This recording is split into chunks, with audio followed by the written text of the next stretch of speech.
All right, gang. So here's the deal. We've got a really awesome interview here in a moment with the one like Enduser for his new release in over a decade, Unquiet.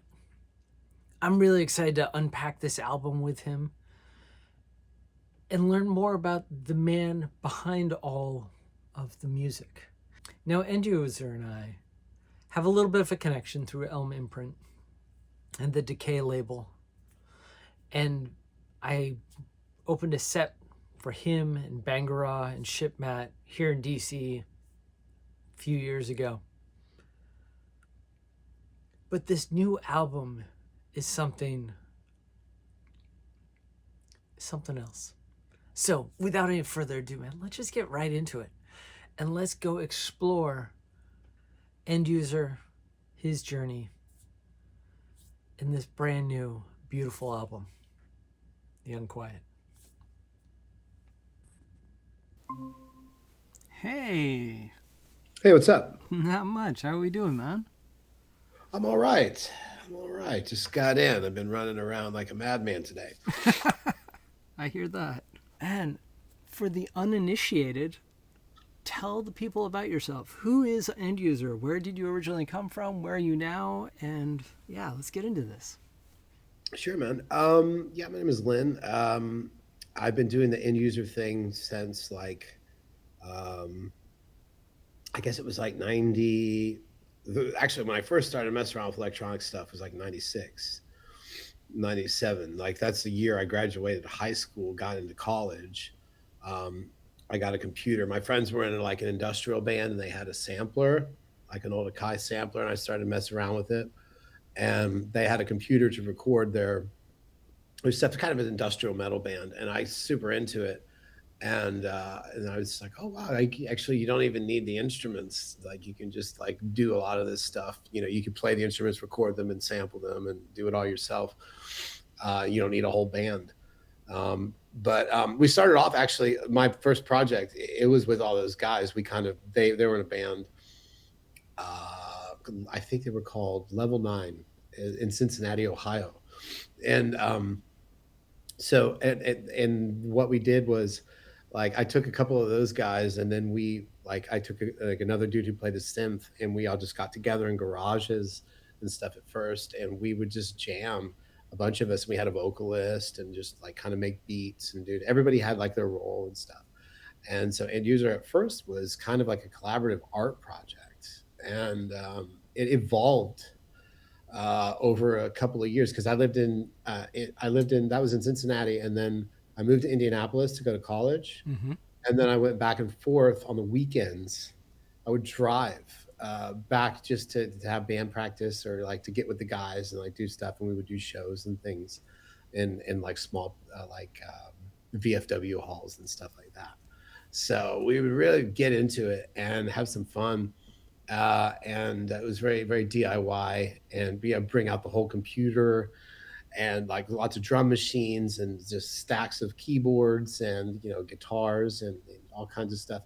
But after a while, after a couple of years of doing that, members would fall out a little bit, but you get a girlfriend, you get a job, stuff like that. And then I was just kind of sick of going back and forth all the time, and I would spend a lot of time by myself just writing the music at home. And I was like, you know what, I just kind of kept it for me, and it was just my own thing, and it just became what it was.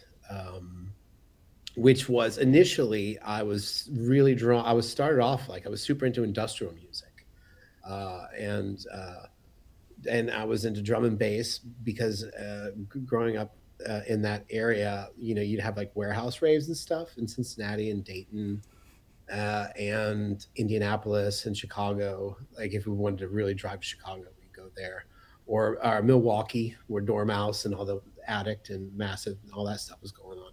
So like we really just kind of had a lot of hardcore and drum and bass stuff kind of leaking in there too. And I was all about percussion, so I was really drawn to the drum and bass stuff. And when I first heard like anything from the Metalheads label, when that stuff was coming out, like Platinum Breaks, I think was the first compilation that I got. And I was just like, oh my gosh, what is this stuff? And like that was like the refined stuff, because I was getting tapes at raves. People were just you go to a rave. A lot of people just go to rave to take drugs and dance and go crazy all night. I really wanted to go there to just meet people at the door who were giving out the CDs and the mixtapes. Like, here's like, and you could buy some were selling them at tables, like, and some of them were just giving them out. And I would just collect as much music as I could, and I would go home and listen to it. And trust me, there was a lot of stuff to sift through. But when I went through and I found some stuff, like, I mean, it changed my life. I did a lot of research, and I don't even there was no track listings. There was no, I didn't know what any of it was, what it was called, who the artists were, how it was made. I just kind of like, what is this stuff? And then so I went home and I would use my tracker on my computer to try to emulate like what I was hearing. And I think I got it right. I think some of it, it's just kind of you teach yourself, because we weren't in England and we weren't around a lot of the jungle people making all this stuff. I didn't have a lot of peers doing it, producing. I had some DJ friends, but not a lot of people producing the music. Um, but then, of course, coming from an industrial background, I kept it kind of heavy, and I liked it to be dark, and I liked it to be moody. So I stayed true to that. I think until this day, it's kind of been my thing. I really want to tell the story with my music, but it's just kind of the platform is just the beat thing. And that's interesting that it came from the industrial end of it. Um, Especially Ohio was so, as at least from my end, I was on the east side or the southeastern side of Ohio, and it was a lot of house music. It was coming Hmm. down Chicago, coming in techno, Yeah, and so it was like finding drum and bass. There are always the small back rooms, in yeah, whatever rave we would go to. So whether or not we're in Cincinnati, Columbus, Dayton. I never made it to Indianapolis for a party, but I made yeah. it. I did make it up to Detroit for the Demp for the movement festivals. Oh yeah, yeah. But that's awesome that you were able to find those pieces. And it's also interesting the idea that like you were finding these tapes but not knowing, what they were or how they were being made. I mean, it's a sign of the times, especially Hmm. because there wasn't that grand internet to tell you all of how. Oh yeah, that's the thing people need to realize. We didn't have the internet. You know what I mean? And so like, and when you would go to a rave, you would hope that like when you would go back to the next one, because you get the flyers for at that rave for the next one, whatever, and you would hope that you would see so and so there, and you might not even remember the name. They would cry squiggles or bubbles or something, and you're like, okay, and they've got this big green DC shoes hat, and like like and they're always like wearing a face mask or something, and it's just like you can't ever find you find that person at the rave. You're like, there's my jungle guy. Like what do you got for me this week? You know what I mean? So you that was your it's kind of like when dogs take a walk, and then you know what I mean. Yep. You just kind of run around and you check your email. So at this point, you're going to raves. Are you going to raves as a, I mean, obviously as a budding producer, but also as a DJ, or is it just a production side of this? No, at first I just started off just as I was just taking it all in, man, and I would take. Eventually, I started to take some of the tapes that I was making, give it to some of my. I think I was wearing a ministry shirt at one of the raves, and someone came up to me and was just like, "It's so cool to see somebody here from that side of things." And I was like, "Yeah, man, I love ministry. Like, yeah, it's like, do you want to hear it?" And I gave them my tape, and they were from Indianapolis, and I ended up becoming friends with them. And we actually worked together on some stuff later on. A guy named Jason Vespo, but it was really cool. I remember like there was a lot of stuff back then that just it just I didn't know what I was going to do. I didn't know I was going to be a part of it. I like that as much as I have become a part of it. um but um but yeah, I mean, I eventually got some turntables, and DJing has always been fun to me, but producing is where my heart is. So, but yeah, I didn't. I let my friends DJ, and like I would just watch them, and I just like again, I would just listen. I just love to listen. That's awesome. Now you'd mentioned a tracker. What was your first setup like when you were starting these? The first tracker that I had, well, the first setup I had, well, the Kai I borrowed, the Kai, what was that thing called? Gosh, it was like a tiny MPC, but it didn't even have like pads. It was like click buttons, like plastic buttons on it. And so that thing, it was just like a phrase sampler, and like you could just like do like you kind of play beats on it, and then like after the first thing I bought was a it was a Doctor Rhythm. It was a Boss, the black with the orange buttons and Yep. the knobs. There was like an Amen chopped up in it, like sampled. And then there was Korg Electribe E, the red one that was the bass one. Mm-hmm. I don't remember which one was it. Some EA one or I think ER one was the rhythm one, but I got the bass one, so I was able to make like kind of like little squelchy. Like it wasn't like a 303. It was more like kind of just like a punchy bass line thing, like a little synth sequencer. And so I bought that. I bought those two machines, and that's after I'd already been using Fast Tracker. And so I was using those together, and I tried different things like Cubase and stuff to like to record and then like layer it all together. And that's kind of I got used to doing it that way, like take Fast Tracker files and bounce them to a wave, and then like just do the other stuff and layer it after the fact. And that's kind of how I do things now, even with Really? Renoise Ableton. Like I use Renoise for all my beats and all my like edits and like sharp chops and stuff, and then I bounce it to audio, and then I put it into Ableton, and then I manipulate it there with my soft synths and like Massive and Serum and all the native instrument stuff I use inside of Ableton. So Wow. Okay. so So now working. Now we're talking about your output. Like what was the first album you did, and roughly the timeline to now this new release?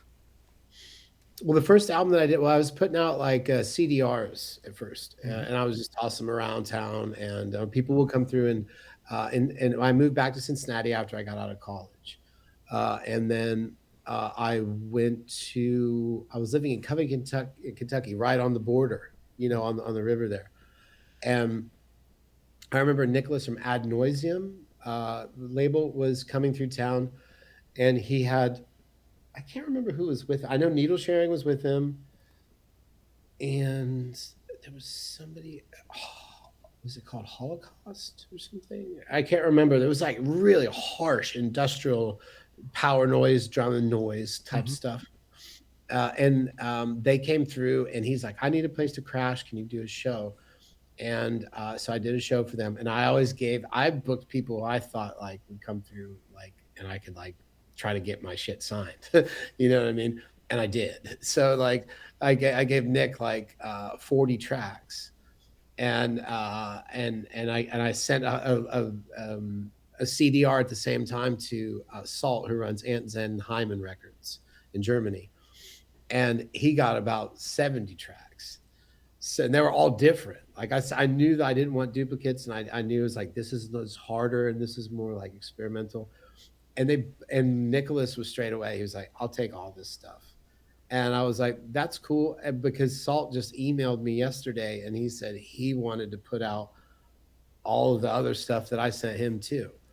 So then I can't. So my first CD was called From Zero, and it was I think it was like 17 or 19 tracks or something like that, Wow. and it was on Mirex, which is a label run by Salt with Hyman and Zen and all that stuff. And then Nicholas put out my immediately put out my follow ups after that. Like I basically I had like 5 albums written at the same time to go, and That's they all came. insane. They just lined them up and just kind of released them as they went. And and Bollywood Breaks was the first one that I was messing around with at the time. Like where I was working on that kind of like just funny, like to see what I could do with it. And and yeah, that was the only thing that's when I started to write like new material after that. But everything else that came out, a lot of those first few albums, they were just written at the same time. Wow, that actually explains the consistency of a lot of it. Mm, Like it all felt very cohesive. Like you yeah. knew what an end user album was going to be. Mm-mm-mm. Like, you know, it was like there was no disappointment every time. It was like, yes, okay, cool. Wow, Right. okay. So you've now done those first releases, the series of releases. Yeah. What was the next step in your journey, sir? Well, after that, like I wanted to kind of like some of the stuff on like I kind of pieced together an album called Calling the Vultures, which was half of it was like down tempo, like hip hop, and the other half was drum and bass. Mm-hmm. And that's around the time I got signed to Outbreak Records, the UK drum and bass label, because they were really into like E1 and Evil Intent, and all that stuff was really coming out hard. So I got signed to that label, and so then when I put out my stuff with Outbreak, and I was like, people expected something of me, and that's why I called the record "Calling the Vultures," which is actually there's a sample from the Swans song. Jarbo says like, "We're calling the vultures," and I thought of it as a like it was me saying like, I know some people are gonna hate this, that it's hip hop, or trip hop or whatever you want to call Mm-hmm. it. Like I know some people are gonna hate it, so I was like calling the vultures, like, come at me, see what, like, criticize me and tell me I'm doing something wrong, but I'm gonna do it anyway.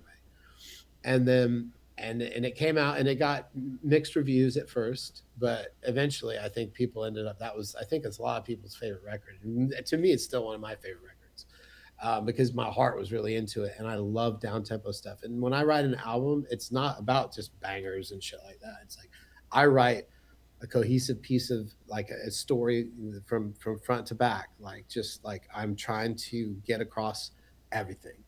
And you can't just do that with one tempo. You can't do that with one vibe. You know what I mean? Like you have to like have, these ebbs and flows and stuff. And and so I did that. And then uh Real quick, go ahead. Go ahead. give us a quick timestamp of when that was. Oh God. I would have to look on Discogs. Okay. You know what? I, By the magic of YouTube, it will be presented right now. yeah, there it is on the screen, down there. But so whenever that happened, I knew that I needed to, and that's funny because now the album titles started to be a little bit playful. The next one, it was called Pushing Back because I was pushing back against the criticism. And then that was more of a hard breakcore album, and it had Switch on it, and that was like another like the Bollywood breaks kind of vibe, and that was a really big thing for Ad Noisem. That was a big seller, and it really boosted my presence in the scene a lot.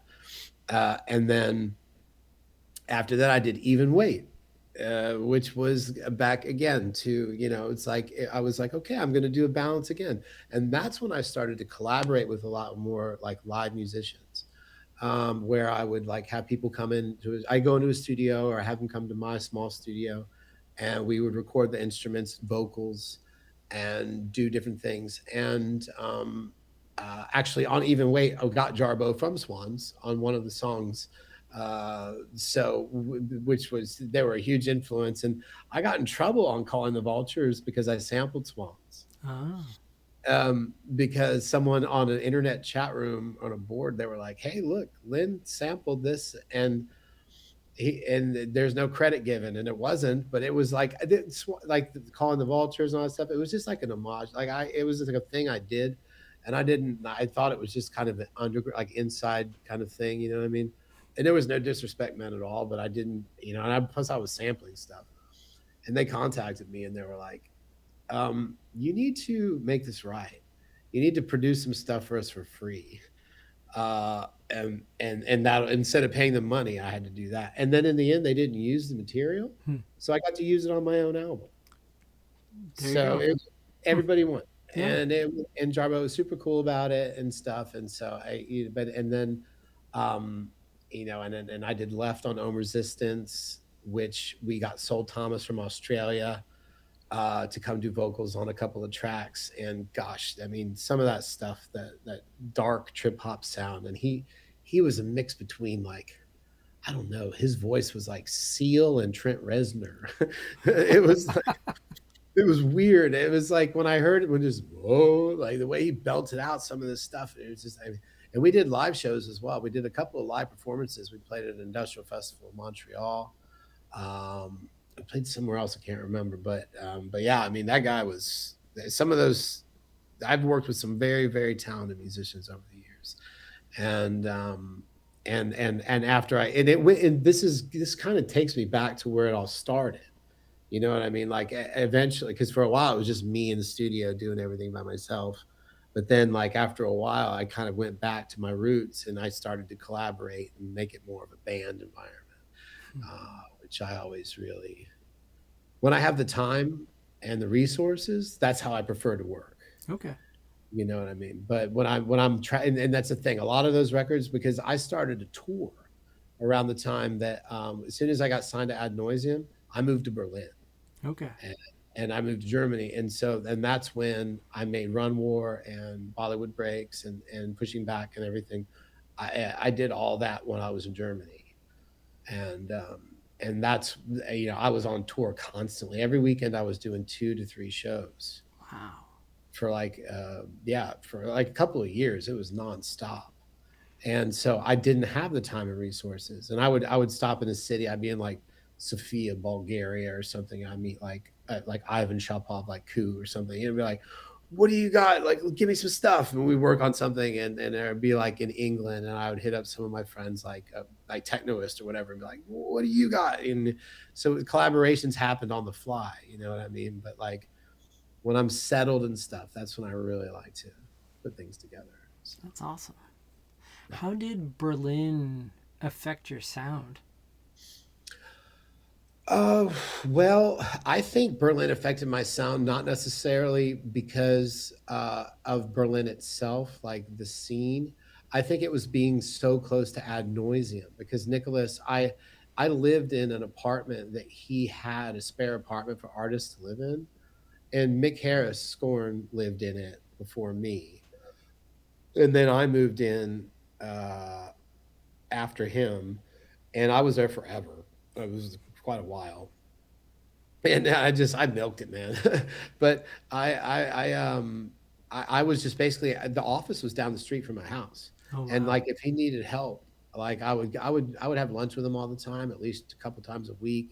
I'd go over to his house and have dinner, and we would just hang out. And I would, in the office, he would get demos, and he'd be like, "Lynn, you need to hear this," and I got to hear like Igor, like Igor Igorrr, that Yes. one. I heard his first demos that he sent to Ad Nauseum. Gautier, he's a really good friend. He's amazing. His first demos, like I heard that one that came across the desk for the first time. Um, I heard a bunch of machine code stuff like Dean Rodell and Current Value, there was all these kind of things that were happening, and it all came across Nick's desk, and he knew what I liked, and he would be like, "Check this out." And Broken Note, the first time Broken Note ever came onto the scene was through Ad Nauseam, and I heard that for the first time there. So it's like basically that's how Berlin changed me because I was at the source. Like people from all over the world were sending their demos to Nick, and I was sitting right next to him, and I was hearing them as soon as before the world got to hear any of that shit. I was just like I was right there with him, and I was just like, oh my god, like he was building an empire, man. Ad Nauseam was such an amazing label. It was so cool, and not to discredit Salt, like Hyman he's in Germany as well, Mm-hmm. and I didn't see him as much outside of Machine Fest and maybe a couple of festivals every time I would pass through town. But I mean, and he had Venetian snares on that label and just like cranking out stuff all the time.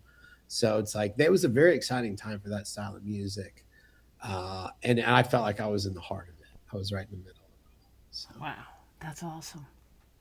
Cool. So now progressing forward, and we're out of Berlin. Like, what's the next steps? Hmm.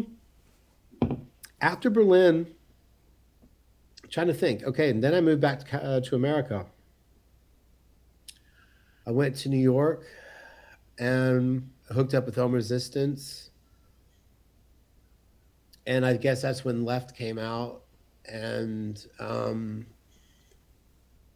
I was in New York and Brooklyn for a while, and I think I was busy. I worked for Air America Radio for a long time. I worked for Clear Channel actually before that, like from the road. So when I was doing all this stuff, I've worked in radio for many years, Wow. and so like I was working for Clear Channel and I worked for Air America. And when I was in New York, I was so busy with work. I only put out that record, but I did a lot of cool collaborations. Bill Laswell lived in New York, so I got to play some live shows with him at the Stone, with at John Zorn's club, with Kurt and everybody, and it was a blast. And Kurt's like my brother. Like we were always up to no good and running around making records, and just we travel together and stuff. We had some fun. But my output wasn't as crazy as it used to be because of work and things like that. Then I moved to San Francisco for work as well. Then I worked for Architecture for Humanity for a while, doing some tech stuff for them and everything. And I went to school for AutoCAD and drafting and design, and so I was putting some of that to work as well. Um, so that was pretty cool. And after San Francisco, I think I got the itch. Well, I moved back to DC, and then I think that time was pretty. It was pretty low key for End User. I started to slow down. I was doing remixes, EPs, and stuff. And then after a while in DC, I decided it was time to go back to Europe. I wanted to focus more on my music again, and do everything. Um, and so that's when I moved to Belgium. So, and I lived again in Ghent, Belgium, and that's when Two Thirds came out, and that record came out, and actually that's when the Even Weight came out. Then after Two Thirds, but One Third and Two Third, that record with Russ Mills did the amazing The Face cover on there. That one came out, and then I kind of hit the ground running. As soon as I got back to Europe, I knew what I was there for. You know what I mean? It was like less workload because I wasn't in the office every day. I was working like from a distance, and I was just in the studio. And when you work from home, you're at a computer anyway, so you got like, what I mean. Yeah, I see your setup. You know what I mean? You work from home, and it's like you take your lunch break. You can spend 2 hours working on a track, and then jump back into it and make your own schedule. So um, I was constantly working on music, but then it was easy for me because when I was in San Francisco, I flew over to do the Glade Festival, uh, in one weekend and flew back. And like I remember once I flew to France for 17 hours and flew Whoa. back. You know what I mean? Just for festivals. But I mean, when the price is right and and it's a good festival, you don't want to miss out. You got the booking, you want to do it.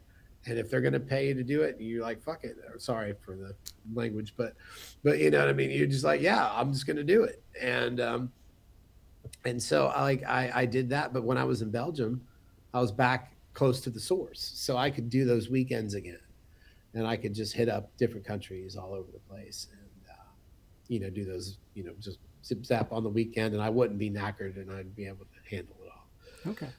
So Cool. yeah.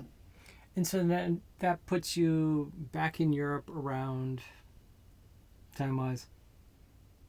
I'm trying. God, see, that's the thing. I don't even remember. I have to think what year it is now. It's 2026. And so, I mean, it's okay. So my last record came out 10 years ago. My last full length was on Hands 10 years ago. So that would have been 16. So this would have been like 2012, maybe Okay. 2010, something like that. All right. And then yeah, and then after you see Ad Noisem, they went away. Nicholas decided to do some other things with his life, and that's great. And he did that. and yeah, I hooked up with Hands Records at that time, and I put out. Let me see. I did an album and EP on Hands, and then after that, I kind of like shed it for a while. You know, it was just remixes and self-release stuff on my Sonic Terror Hmm. label. Um, nothing crazy, and I started to focus on different other aspects of my life. And 5 years ago, I had a daughter. Oh, Uh, congratulations. yeah, so in Sweden, so that's what brought me here. Okay. So that's why I came here. Well, now that you're here, let's talk about the Unquiet. Let's talk about Yeah. this new release that is. I kind of can't wait to hear more of these stories. Like the idea that and you've kind of laid the groundwork that you like to tell a narrative run Sure. with your stories and with your albums and your songs. But this one is so it is such a hot mix. I want to hear where it all came from. What were the bass lines for these? Well, I was I don't know. It all started like, let's see, I got the record here. So it's like a couple of the tracks. Um, a big shout to Max Thompson who did the artwork for this thing. This is amazing. Um, I think four of these tracks, Patrick Courier is on a couple of them, and he's the guy who owns Decay Records. He lives in Virginia. Mm-hmm. I met him in D.C. when I was out there living again, because originally I'm from Virginia, like when I was born, and Oh, then okay. I moved back there like before I went to Belgium again, and I lived there for a while. In different parts of my life, I've been back to the DC area. But man, I tell you what, like he would, I just had a couple of tracks, and I was like, "Do you want to put these out on Decay?" Because it's a sub label of Elm Imprint, which is a drum and bass label. And he's like, "Yeah, man." He's like, Let's put it out." And then I gave him like two tracks, and he's like, "I want to work on those too." So he collaborated, and we got those under our belt. And then we're like, "Okay, cool. What do we do now?" Here's another one, another, and then it seemed like after a few months, I had like six of them done, and I was like, "This is starting to become an album." Like I'm starting to get the vibe, and a lot of them, they're nowhere near like where they sound like now. They're a lot messier, and there was a lot more going on. Actually, like I went back and subtracted things from them and kind of tried to balance them out. Um, but I was just talking to Phil about it. Phil Watkins and Patrick Courier, and so I was just like, man, I don't know. I like I it just started happening, and I took a trip when I realized it was a full piece of work. I went up to the Arctic Circle for New Year's Eve a couple of years ago, and I was in a cabin with my lady and a couple of friends, and we were just watching the Northern Lights, jumping in the sauna every day, and we didn't see the sun for like 10 days. Like it was just it's dark. The sun, I mean, it's the Arctic Circle. It's Yeah. just total darkness. And it's cold as crap. I mean, it was negative 30 Celsius. And like and it's like, and when you come out of the sauna, you're naked, you jump in the snow. Or and then you roll around in the snow, and then you go back in the sauna, and it's a shock to your system. And we were so far away from grocery stores or anything where we were like really rationing out our food. And we have a couple beers a day, just sit around and just talk shit. And you know what I mean? And just kind of like, just, it was nice. Like the communal vibe that we had, it was kind of like just locked in a cabin in the middle of nowhere, literally. But my friends who owns the cabin, the house, he has a studio, and he let me use his sound system to, like, I would just sit with my headphones on all, like, whenever my me time, which was half the time there, I just like just sitting in Ableton and Renoise and just banging out some beats. And I had already recorded a bunch of synth pads on my keyboard here, my piano, and some guitar tracks and stuff. And I was like, okay, I started to layer it all together, and I would come out once a night, and I would plug into the sound system, and I would just play my tracks, and everyone would hear it and be like, "Oh, this actually, you're going somewhere with this. Like you got something going on." I was like, "I think so. I think it's cool." And so like after that experience, I came back to Stockholm, and winter, it started to melt away, and the spring came, And then I realized a lot of the albums sounded it was very one-sided. It sounded very dark and dreary and doomy, if you will. And I was just like, okay, well, I think I need a balance. I think I need to show some other sides of Sweden in the summertime. Like if you're here at midsummer ever, the sun doesn't go down. You know Hmm. what I mean? So it's like you've got this other side of it where it's like totally bright and sunny and everyone loves life and everything's wonderful. And uh and you know, it's like everyone comes out of hibernation and the place is just alive. Everything's alive. And so I started to work on some other tracks, and I know "Waiting" is one. To me, it sounds like summertime. Like that track, that's the vibe of that is waiting. Like I was waiting for a change, and and some of the like street lamp. I got to tell you the story behind that one before I forget. That one. Okay, so when I was in the Arctic Circle, we went for a walk one night, and these houses are spaced apart, really far from each other. And when you walk through these little villages, when you walk by a house and people notice that someone's outside, the whole family runs to the window and looks outside and they all wave like there's other people, there's life out there. And we were like, oh, hello.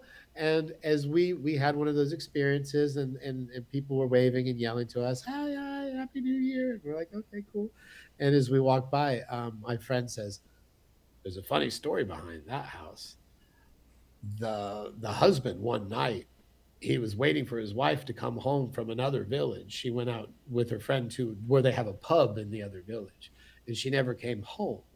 And he was drinking some moonshine or something, and he was looking for her, and he couldn't find her anywhere in the neighborhood because there's only a few houses anyway. So he took, and I guess when you're out there, there's bears and stuff, or there's wildlife, and sometimes you just carry a shotgun with you in case something happens. And he was drinking, and there are lampposts, street lamps, hanging like every so often, every hundred, no, it was every couple hundred yards or something. And he was so drunk and mad that his wife hadn't come home. He started shooting the street lamps out. And so that was a thing that happened. And but that one is dedicated to whoever that crazy bastard is. He is amazing in my book. That's awesome. Yeah, yeah. So, but there's a story behind all these tracks. Um, where I found you is a big up to all the people that I have here. I have such a crew here. We do a monthly drum and bass night called Break Check here in Nice. Stockholm, and we collaborate with other crews and bring people in from all over the world to play music. And yeah, I've really found myself here. My home is definitely in Stockholm. That's And amazing. yeah, and this record is just like it's everything on this album is a piece of my life and what brought me here to where I am today. So Wow.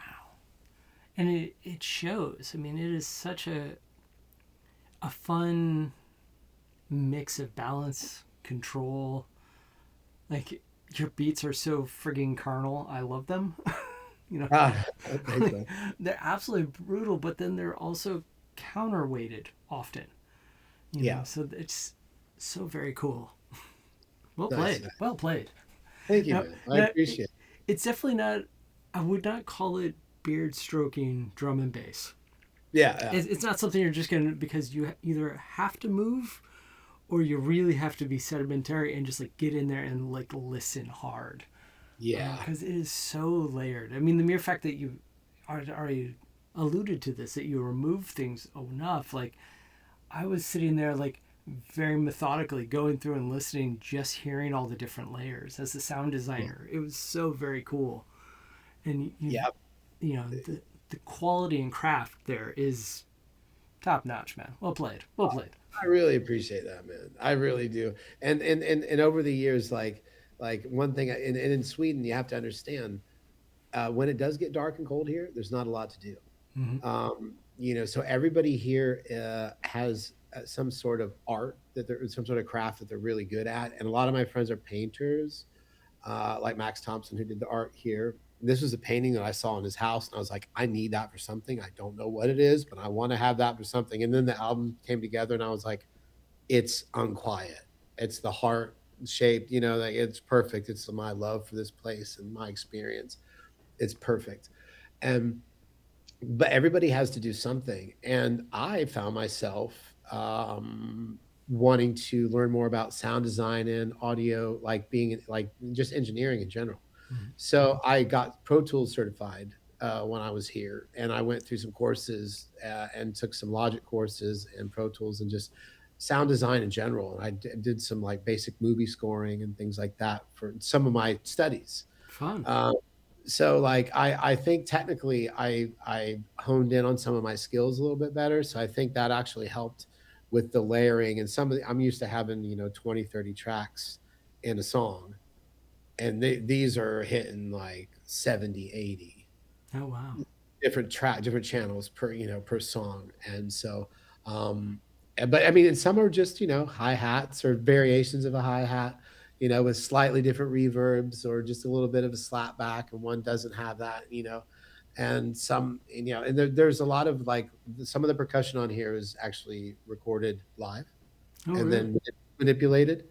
So there's a lot of live drums mixed with the classic breaks like the Amen and Think and some of the um, James Brown stuff. You know what I mean? Like some of those, you can't get away from that. You know what I mean? When you're in love with that sound, you got to use it. And I love jungle, so I had to use a lot of that sound. So And that was an interesting aspect because it wasn't breakcore. It was more of on that jungle tip. yeah, And like for me as a jungle drum and bass DJ, like I immediately like fell into that. I was like, oh, this is more accessible for me, yeah. and that's where like I fell in love with it. What do you want listeners to kind of take away from it? I mean, overall, I want people to listen to the whole album front to back, and I want them to keep an open mind and just kind of like grab your favorite drink. If you like to smoke, smoke. You know what I mean? Do whatever you got to do, and just sit back and just listen to it, and just forget about everything else. You know what I mean? Just because to me there are stories in there, and it's a flux of emotion. It kind of comes in and out of, there's some intense moments, but they're immediately countered by moments of peace and kind of just like, oh, like take a deep breath, and then but I think it's going to happen again, and then the intensity comes back. You know what I mean? It's almost like a roller coaster.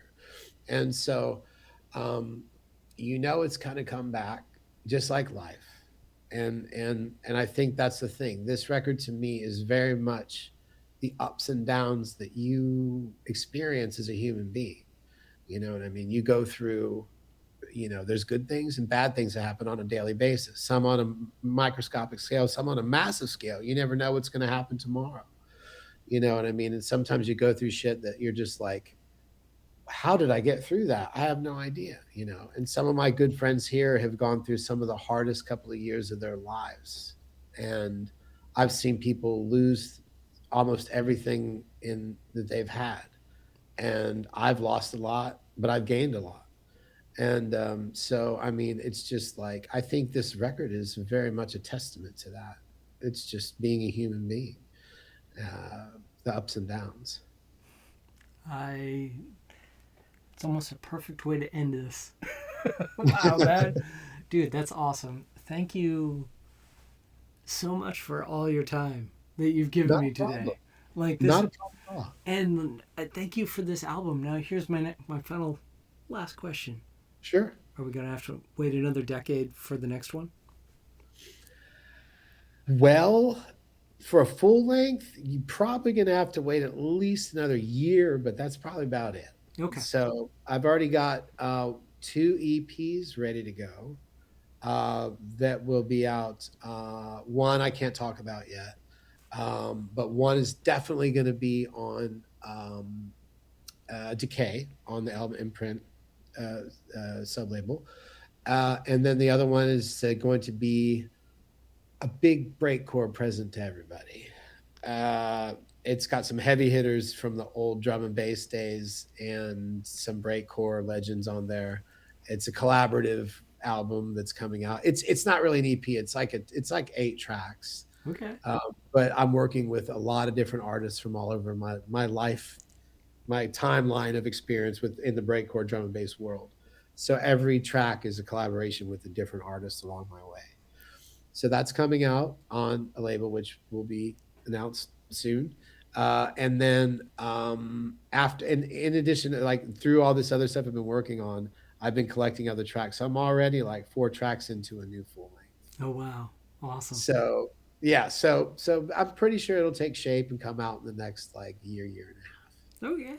That's So awesome. fingers crossed. Well, thank you again for all the time you've given us today. Not a problem, man.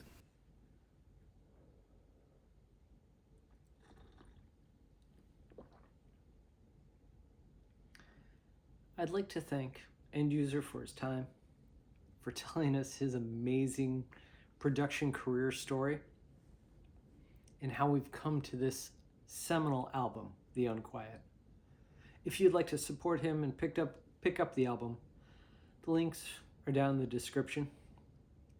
If you like what you found here with us today, feel free to check out some of our other videos. We do a whole series on the oral history of DC's drum and bass scene. It's called the D&B Spotlight. And besides that, my name is the Librarian. This is From The Annex. Like, share, subscribe, do all that algorithm nonsense. Until next time, keep smiling.